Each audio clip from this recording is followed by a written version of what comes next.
औज़ुबिल्लाहि मिनश्शैतानिर्रजीम बिस्मिल्लाहिर्रहमानिर्रहीम। अस्सलामु अलैकुम वरहमतुल्लाहि वबरकातुहू। Dear students, I hope you are fine and enjoying the good health. तो चलिए शुरू करते हैं। आज हमारा लेक्चर नंबर 40 और चैप्टर नंबर 5 जो है उसको हमने स्टार्ट किया हुआ है।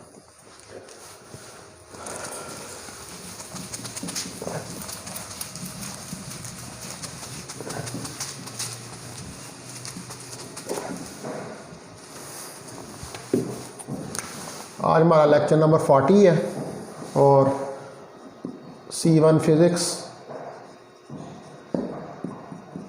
फर्स्ट ईयर और चैप्टर 5 जो है वो हमने शुरू किया हुआ है। और कल हमने बड़ी डिटेल के साथ जो है वो मोमेंट ऑफ इनर्शिया और एंगुलर मोमेंटम का आपस में रिलेशन जो है उसको स्टडी किया था।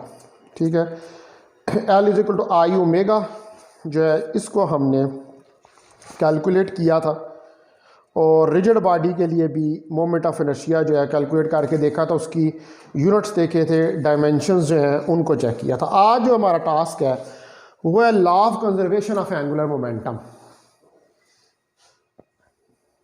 Law of conservation of angular momentum.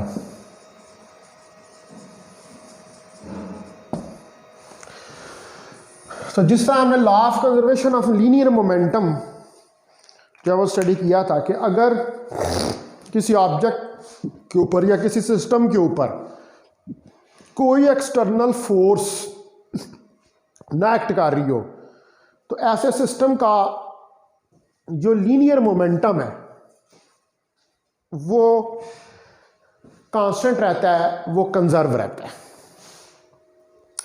अच्छा, इसी तरह आप देखें कि जब हम बात करते हैं इसकी एंगुलर मोमेंटम की तो आपको पता है कि फोर्स जो है वो किससे रिप्लेस होती है। Force in case of angular motion replace होती है टाउ से, टार्क से। ठीक है, फोर्स रिप्लेस होती है किससे?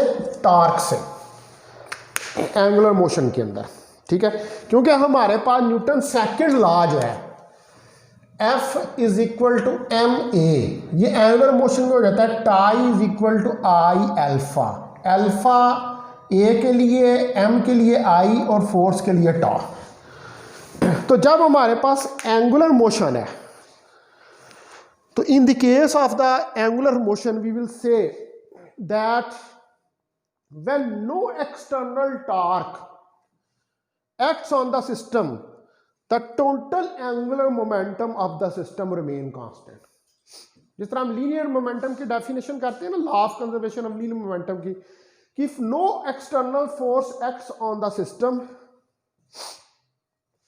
The total linear momentum of the system remains constant. तो इसी तरह if no external torque acts on the system, अगर कोई एक्सटर्नल टार्क जब वो सिस्टम के ऊपर एक्ट ना करे, ठीक है, तो हमारे पास जो टोटल एंगुलर मोमेंटम होता है सिस्टम का वो कांस्टेंट रहता है। तो हम इसको डिफाइन कर सकते हैं, इसकी स्टेटमेंट लिख सकते हैं कि if no external torque acts on the system, यानी कि टा 0 के बराबर हो, कोई एक्सटर्नल टार्क सिस्टम पे एक्ट ना करे, ठीक है, तो the total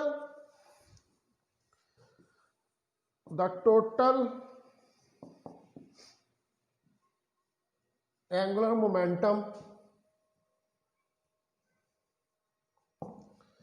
L of the system remains constant। तो टोटल एंगुलर मोमेंटम जो सिस्टम का कांस्टेंट रहता है और this is known as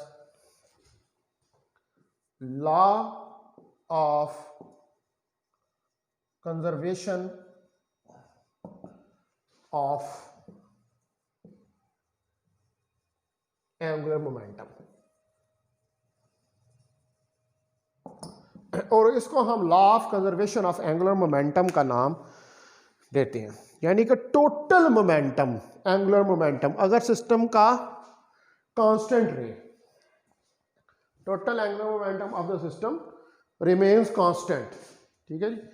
total angular momentum जो है वो सिस्टम का अगर कांस्टेंट रहे, अगर कोई एक्सटर्नल टार्क उसके ऊपर एक्ट नहीं कर रहा, तो उस वक्त जो हमारे पास लॉ है वो कौन सा है, वो law of conservation of angular momentum है। तो मैथमेटिकली हम इसको किस तरह राइट डाउन कर सकते हैं, आप देखें कि मैथमेटिकली जो है हम इसको राइट डाउन कर सकते हैं कि हमारे पास जो है एल टोटल, ठीक है, L1 plus L2 up to so on, Ln is equal to constant. ये हमारे पास जो है इसकी मैथमेटिकल स्टेटमेंट है। तो law of conservation of angular momentum जो है ये एक फंडामेंटल प्रिंसिपल है फिजिक्स का। उसी तरह ये एक फंडामेंटल प्रिंसिपल है फिजिक्स का जिस तरह हमारे पास law of conservation of linear momentum है और जिस तरह हमारे पास law of conservation of energy है, ठीक है। तो तमाम कायनात जो है इसके अंदर जितने ऑब्जेक्ट्स हैं या जो भी मोशंस हो रही हैं वो इन लॉज को फॉलो करती हैं। यानी कि वो law of conservation of linear momentum, law of conservation of angular momentum और law of conservation of energy, ये बेसिक लॉज हैं फिजिक्स के जिसके ऊपर आपकी सारी कायनात जो है, आपका यूनिवर्स जो है वो चल रहा है, ठीक है। ये फिजिक्स के लॉज हैं और इन फिजिक्स के लॉज के तहत ही हम यूनिवर्स जो है उसको स्टडी करते हैं। तो law of conservation of angular momentum जो है, the law of conservation of angular momentum is one of the basic and fundamental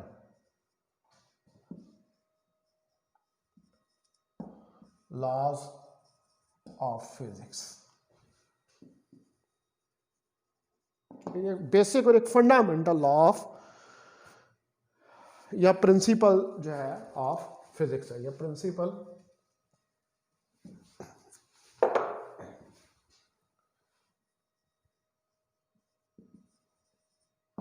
of physics है, ये बेसिक, ठीक है। अब हमने ज़रा इसको समझना है, इसकी एक्सप्लेनेशन जो है इसको समझना है कि physically law of conservation of linear angular momentum जो है ये क्या चीज़ होती है, इसको एक्सप्लेन करके किसी सिस्टम के लिए इसको स्टडी करके हम देखते हैं, ठीक है। अब मैं इसकी एक्सप्लेनेशन जो है उसको राइट डाउन करूंगा।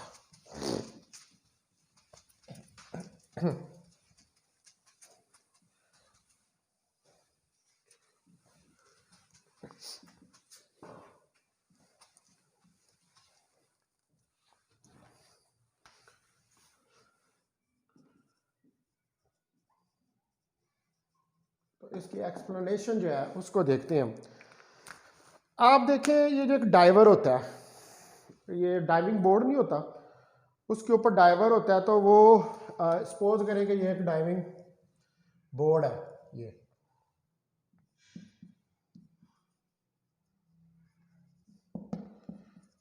एक डाइविंग बोर्ड है, ठीक है। ये इसके यहाँ पर पेडेस्टल्स हैं, इसके सतून है। ये एक डाइवर जो है इधर खड़ा है, एक बंदा खड़ा है इधर, पर्सन, ठीक है। और इसके नीचे यहाँ पे जो है वो तालाब है, ठीक है। इसने यहाँ से डाइव करना है और इसके अंदर छलांग जो है वो निकालनी है। तो जब डाइवर जंप ऑफ करता है तो वो पुश करता है बोर्ड को, यानी कि ये बोर्ड के ऊपर फोर्स लगाता है ऊपर उछलने के लिए। वो फिर इस पर फोर्स लगा के यूं करके नीचे की तरफ ये गिरता है। तो वो करता है push the board with small angular velocity about A horizontal axis through his centre of gravity. Upon lifting of from the board, जब वो लिफ्ट करता है यानी कि बोर्ड के ऊपर से जब वो उठता है तो वो अपनी आर्म्स को फुली एक्सटेंड कर देता है, लेग्स यानी कि अपनी आर्म, जब वो जंप लगाने लगता है तो आर्म्स को यूं कर देता है, ठीक है, यूं करके फिर नीचे की तरफ जो है वो जंप लगाता है, वो अपनी आर्म को तो फुली तौर पे जो है वो एक्सटेंड कर देता है, जिसका मतलब ये होता है कि उस वक्त जब उसने अपनी आर्म्स को एक्सटेंड कर दिया है, ठीक है, आर्म्स और लेग्स को एक्सटेंड कर दिया, तो उस वक्त उसके पास जो मोमेंट ऑफ इनर्शी है उसकी वैल्यू बढ़ जाएगी। यानी कि जब यहाँ पर ये खड़ा है, इसने एक थोड़ी, इसकी एंगुलर वेलोसिटी यहाँ पर इतनी ज़्यादा नहीं है, ठीक है, एक्सेस के अबाउट, यहाँ पर ये खड़ा है तो इसने अपने आप को लिफ्ट करने के लिए अपने बाजू जो है वो ऊपर किए हैं, जब इसने बाजू अपने यूं करके स्ट्रेच किए हैं ऊपर की तरफ किए हैं तो इसने अपना मोमेंट ऑफ इनर्शिया जो है उसको इंक्रीज कर लिया, ठीक है। तो इस वक्त जब इसने अपनी आर्म स्ट्रेच की हैं और लेग, तो इसका मोमेंट ऑफ इनर्शिया ज़्यादा है, तो जब आर्म्स और लेग्स जो हैं वो ड्रॉन इनटू द क्लोज टक पोजीशन, ठीक है, अब जब ये डाइव करेगा, ठीक है, तो ये लेगा कलाबाजियां, ये क्या करेगा, ये समर सॉल्ट्स लेगा, ये कलाबाजियां लेगा, ठीक है, वाटर के अंदर एंटर होने से पहले। तो कलाबाजियां जब लेगा यानी कि जब ये यूं गिरेगा नीचे की तरफ तो ये यूं कलाबाजियां ले, कलाबाजी में क्या है कि ये अपनी बाजुओं, लेग्स और आर्म्स इनको ले आएगा क्लोज पोजीशन में, सुकेड़ लेगा, टक कर लेगा। जब ये अपनी सुकेड़ लेगा तो इसका मोमेंट ऑफ इनर्शिया कम हो जाएगा, लेकिन इसकी एंगुलर वेलोसिटी जो है वो बढ़ जाएगी। तो according to law of conservation of angular momentum, first position जो थी इसकी, पहली पोजीशन में इसकी आर्म स्ट्रेच थी, आर्म और लेग्स जो है इसको उन्होंने स्ट्रेच किया हुआ था, तो इसने मोमेंट ऑफ इनर्शिया बढ़ाया हुआ था, लेकिन इसकी एंगुलर वेलोसिटी कम थी। सेकंड पोजीशन में जब इसने डाइव कर दिया तो उस वक्त इसने अपनी बाजुओं और टांगों को सुकेड़ दिया, टक पोजीशन में ले आया, तो इसका मोमेंट ऑफ इनर्शिया डिक्रीज हो गया, लेकिन इसने एक्स्ट्रा समरसॉल्ट्स ली, इसने कलाबाजियां ज्यादा ली ताकि इसकी एंगुलर वेलोसिटी बढ़े। तो दोनों केसेस के अंदर जो प्रोडक्ट है मोमेंट ऑफ इनर्शिया और एंगुलर वेलोसिटी की वो सेम ही रही है। इसलिए ये जो डाइवर है इसके केस के अंदर law of conservation of angular momentum जो है वो होल्ड कर रहा है, ठीक है। तो जब जो डाइवर है, when the diver jumps off, जब वो जंप करता है, he pushes द बोर्ड, तो बोर्ड को पुश करता है with smaller angular velocity omega 1, ठीक है, स्मॉलर एंगुलर वेलोसिटी ओमेगा 1 से about horizontal axis through its centre of gravity.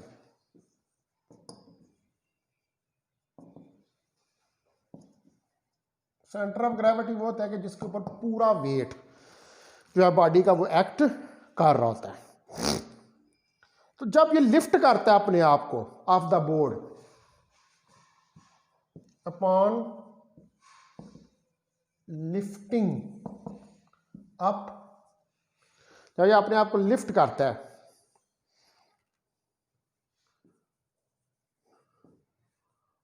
From the board, board से, ठीक है, तो ये क्या करता है, ये फुली एक्सटेंड कर देता है his arms and legs, he fully x tends his arms and legs, means he increases his moment of inertia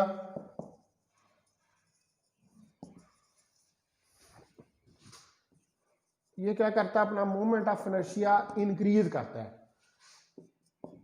I1, जिसको हम I1 का नाम जो है वो देते हैं। अबाउट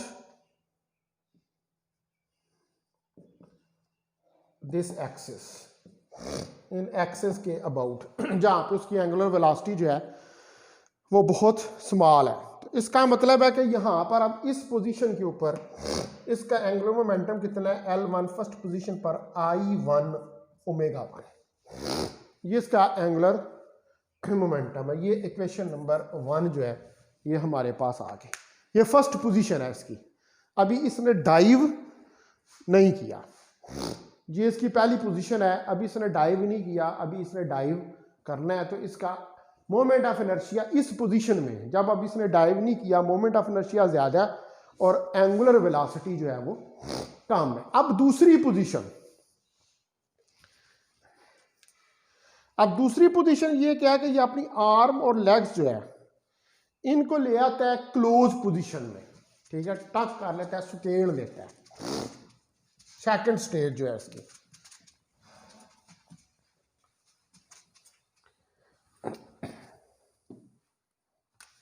when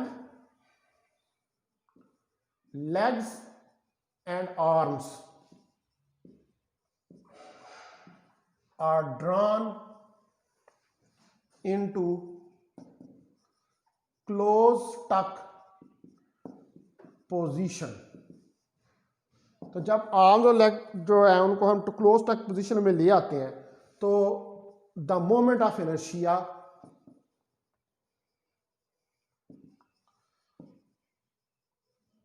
डिक्रीजेस, तो मोमेंट ऑफ इनर्शिया जो है वो डिक्रीज होता है। इसका मतलब है कि जो सेकंड स्टेज है, इन द सेकंड स्टेज के अंदर जब उसने डाइव कर दिया, the moment of inertia I2, ये जो मोमेंट ऑफ इनर्शिया डिक्रीज हो रहा है इसको हम क्या कहते हैं I2 डिक्रीजेस, ठीक है। मोमेंट ऑफ इनर्शिया जो है वो डिक्रीज होता है, लेकिन जो वैल्यू ओमेगा की है उसको इंक्रीज होना चाहिए एंगुलर मोमेंटम को कंजर्व करने के लिए। Hence the value of omega must be increased. अब एंगुलर मोमेंटम करें तो उसको इंक्रीज तो क्या करेगा, वो कलाबाजियां लगाएगा। जब ये नीचे की तरफ डाइव करेगा तो बहुत ज्यादा कलाबाजियां, समझ लास्ट सांस लेगा, कलाबाजियां लेगा, अपनी टांगों को और बाजुओं को सकेड़ लेगा कलाबाजियां लेने के लिए, ताकि उसकी एंगुलर वेलोसिटी जो है वो इंक्रीज हो जाए। तो value of omega must be increase, इसको तो बढ़ाना पड़ेगा to keep the angular momentum constant.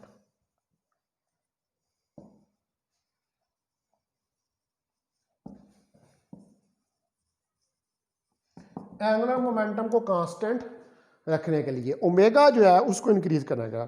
तो इसको इंक्रीज करने के लिए डाइवर जो है वो मोर समरसॉल्ट्स लेगा, कलाबाजियां लेगा। In this way the diver take more somersault, कहते हैं कबलाबाजियों को, more समरसॉल्ट्स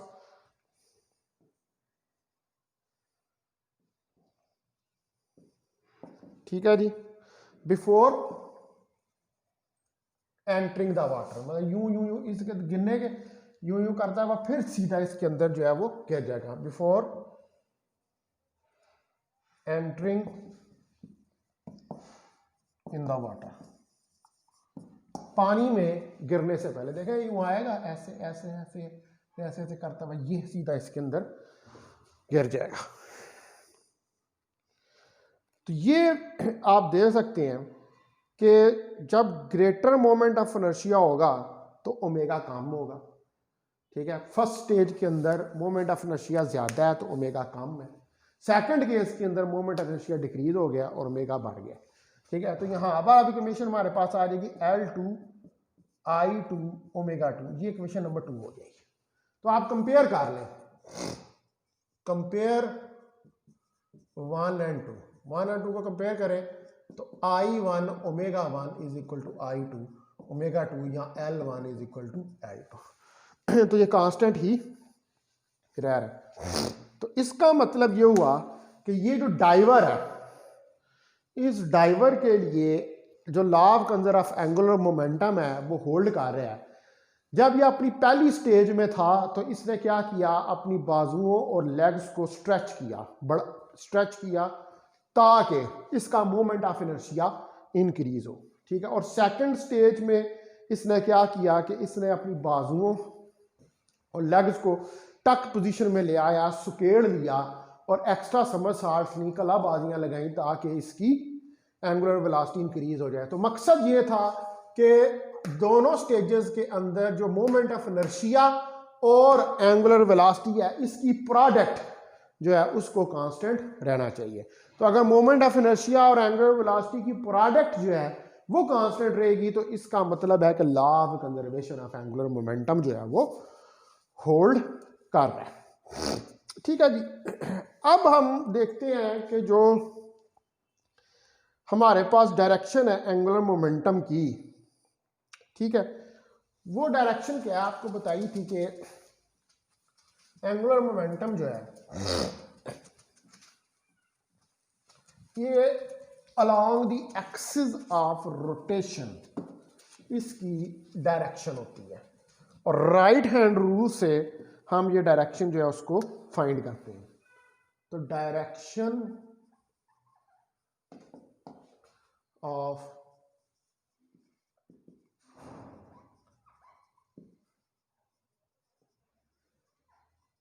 angular momentum,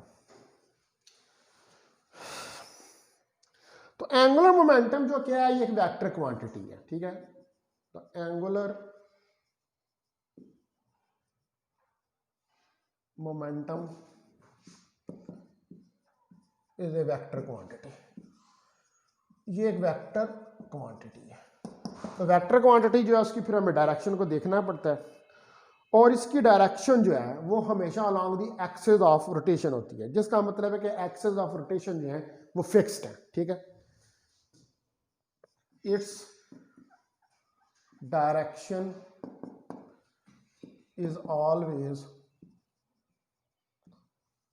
along the axis of rotation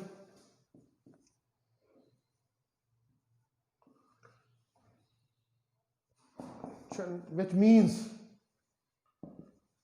ये जो एक्सेस है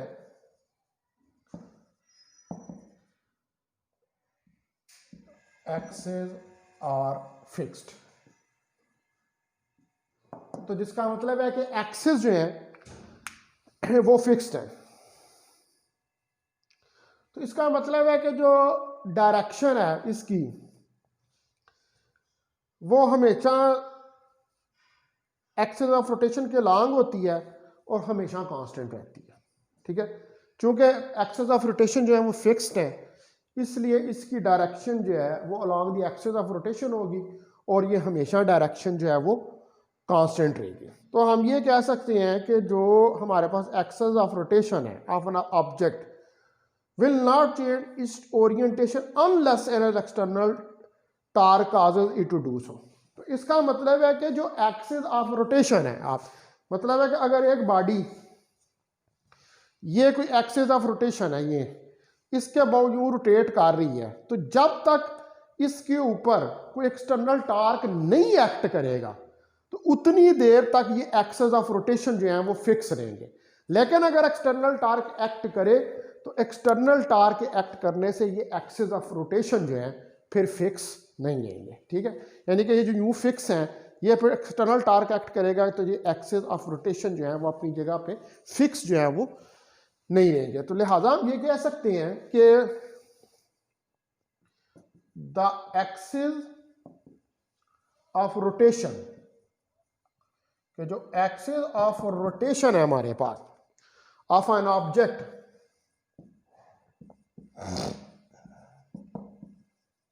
विल नॉट चेंज तो वो चेंज नहीं होंगे। एक्सेस ऑफ रोटेशन ऑब्जेक्ट के will not change its orientation, मतलब उसकी अपनी सिमत को चेंज नहीं करेंगे, ओरिएंटेशन, अनटिल कि जब तक कोई external torque, until N external torque, एक एक्सटर्नल टार्क जो है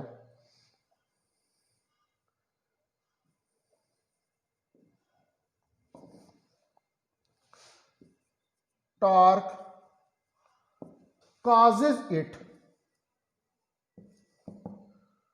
to do so, कि जब इसके ऊपर एक्सटर्नल टार्क एक्ट करे और वो इसके एक्सिस ऑफ रोटेशन जो है उनको जो फिक्स हैं उनको चेंज कर दे।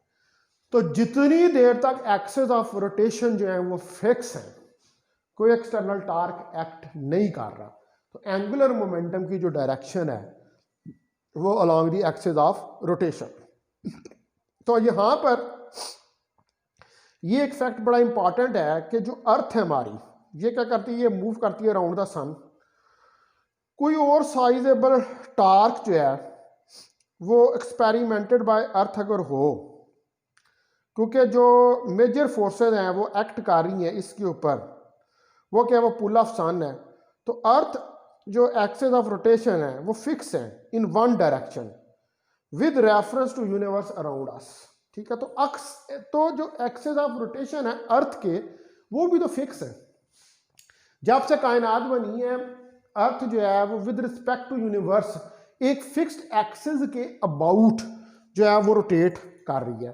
अर्थ के एक्सिस ऑफ रोटेशन, बल्कि जितने भी आपके ऑब्जेक्ट्स हैं, एस्ट्रोनॉमिकल ऑब्जेक्ट्स हैं, सितारे सितारे हैं, सब अपने अपने फिक्स एक्सिस के अबाउट रोटेट कर रहे हैं। अगर इनके एक्सिस ऑफ रोटेशन चेंज हो जाए तो ये एक दूसरे से टकरा भी सकते हैं और टकराने की वजह से एक बहुत बड़ी तबाही का बायस बन सकते हैं।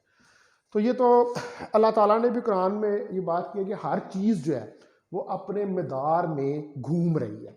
कौन से मदार में घूम रही है? अपने फिक्स एक्सिस ऑफ रोटेशन के अबाउट जो है वो रिवॉल्व कर रही है, और ये एक्सिस ऑफ रोटेशन जो है वो चेंज नहीं होते।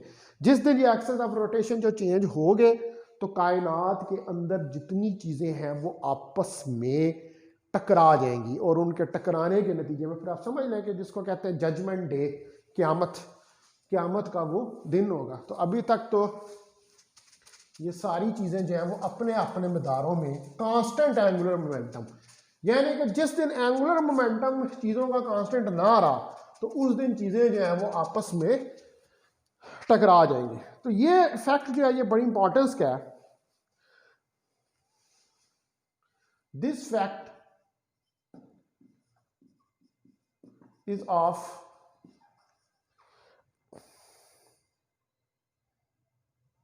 great importance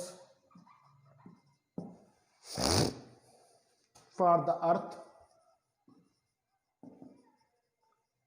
as it moves around the sun।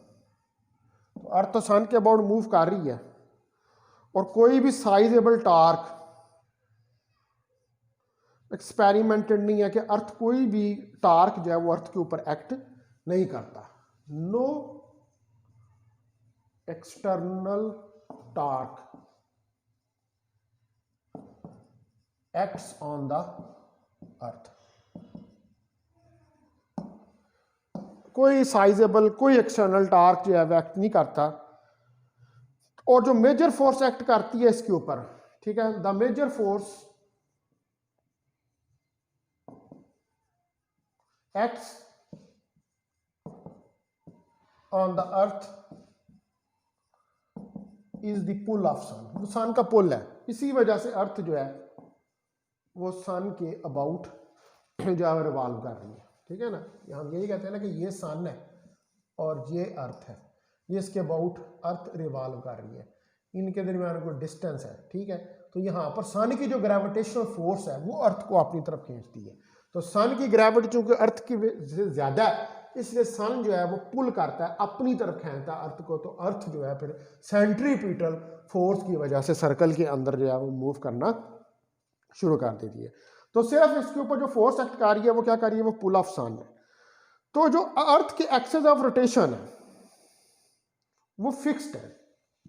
The axis of rotation of earth are fixed.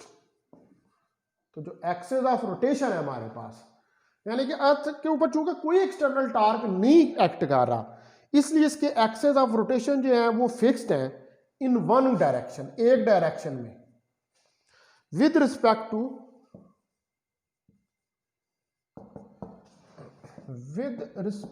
To universe around us. यानी कि जो हमारे अराउंड यूनिवर्स है उसके रिस्पेक्ट से इसके एक्सिस ऑफ रोटेशन जो है वो फिक्स्ड है। ये अपने एक्सिस ऑफ रोटेशन जो है उनको चेंज नहीं करती। तो जब से हमारे पास जो है वो कायनात बनी है, तब से तमाम सितारे और सितारे जो हैं वो अपने अपने एक्सिस, और जितने सन है, जितनी गैलेक्सीज हैं, हमें तो सिर्फ अपनी मिल्की वे गैलेक्सी का पता, बाकी तो हमें पता ही कुछ नहीं है। तो जितनी हमारे पास जो ये सितारे सितारे हैं, गैलेक्सीज हैं, इनमें सब ये जो है ये अपनी मीन जो फिक्स एक्सिस ऑफ रोटेशन है उसके अबाउट रोटेट कर रहे हैं, क्योंकि कोई भी साइजेबल टार्क, कोई भी ऐसा टार्क इन ऑब्जेक्ट्स के ऊपर एक्ट नहीं करता। ठीक है, एक्सटर्नल से अल्लाह ताला ने इस तरह ये कायनात का सिस्टम बनाया हुआ है कि कोई भी एक्सटर्नल टार्क इन ऑब्जेक्ट्स के ऊपर एक्ट नहीं करता कि इनके एक्सिस ऑफ रोटेशन जो है वो चेंज हो। तो अगर कभी ऐसा हुआ कि कोई ऐसा टार्क प्रोड्यूस हो गया कि जिसकी वजह से इनके एक्सिस ऑफ रोटेशन जो है वो चेंज हो गए, तो फिर तो ये क्या होगा कि ये सारे सियारे सितारे जो हैं ये अपने अपने मदारों से हटकर दूसरों के मदारों के अंदर चले जाएंगे, और ये एक बहुत बड़ा चांस है कि फिर ये आपस में टकरा जाएंगे। और जब ये आपस में टकरा जाएंगे तो फिर आप खुद ही अंदाज़ा लगा सकते हैं कि इससे कितनी बड़ी तबाही का बायस बनेगा। तो ये एक पूरा सिस्टम है जो अल्लाह ताला ने बनाया हुआ है कि जहाँ पर law of conservation of angular momentum, law of conservation of linear momentum और law of conservation of energy जो है वो कंजर्व रहते हैं, वो कांस्टेंट रहते हैं। तो ये जितनी सारी कायनात जो हमारे पास है वो इन फिजिकल लॉज के अंडर चल रही है। और ये जब कायनात बनी थी तो उसी वक्त ये फिजिकल लॉज जो है ये बन गए थे। ठीक है, और उस वक्त से जब से ये बनी है आज से 13.7 बिलियन ईयर्स पहले, ठीक है, ये कायनात 13.7 अरब साल पहले ये कायनात जो है वो वजूद में आई थी। तो जो ही बिग बैंग हुआ था ये कायनात बनी थी, तो ये जो 3 बेसिक लॉज मैं आपको बता रहा हूँ ये बेसिक लॉज फार्म हो गए थे। उसी वक्त ये लॉज जो हैं वो बन गए थे, और आज तक जो कायनात है वो इन्हीं लॉज के अंदर जो है वो चल रही है। इसलिए हम फिज़िक्स के अंदर जब भी इन चीज़ों को स्टडी करते हैं तो फिज़िक्स जो है वो अपने लॉज से हटकर, जो चीज़ फिज़िक्स के लॉज से हट के आ जाए हम उसको वेरीफाई नहीं करते। हम सिर्फ उन्हीं चीज़ों को वेरीफाई करते हैं कि वो फिज़िकल लॉज के जब कायनात बनी थी, ठीक है, वो फिज़िकल लॉज के जब कायनात बनी थी तो उस वक़्त जो फिजिकल लॉज फार्म हुए थे उसके अंदर रहकर हम तमाम मोशंस को, एनर्जीज को और मोमेंटम्स को स्टडी करते हैं। ठीक होगी बात। तो this is the law of conservation of angular momentum.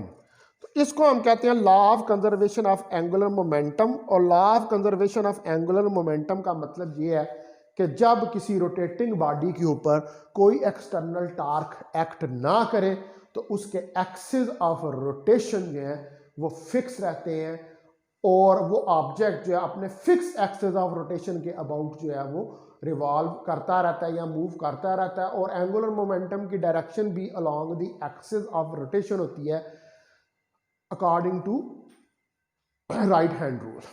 ठीक है डी स्टूडेंट्स। तो अब फिर हम यहाँ पर लेक्चर जो है इसको एंड करते हैं। तो नेक्स्ट जो है हमने कल हमारा जो टास्क होगा उसके अंदर हम स्टडी करेंगे rotational kinetic energy. Rotational kinetic energy जो है इसका एक्सप्रेशन रिजिड बॉडी के लिए जो है वो कैलकुलेट करके देखेंगे और इसका रोल देखेंगे कि क्या है। ठीक है, इसको कल पर हम डिटेल के साथ स्टडी करेंगे। आज हम यहीं पर क्लास जो है इसको एंड करते हैं।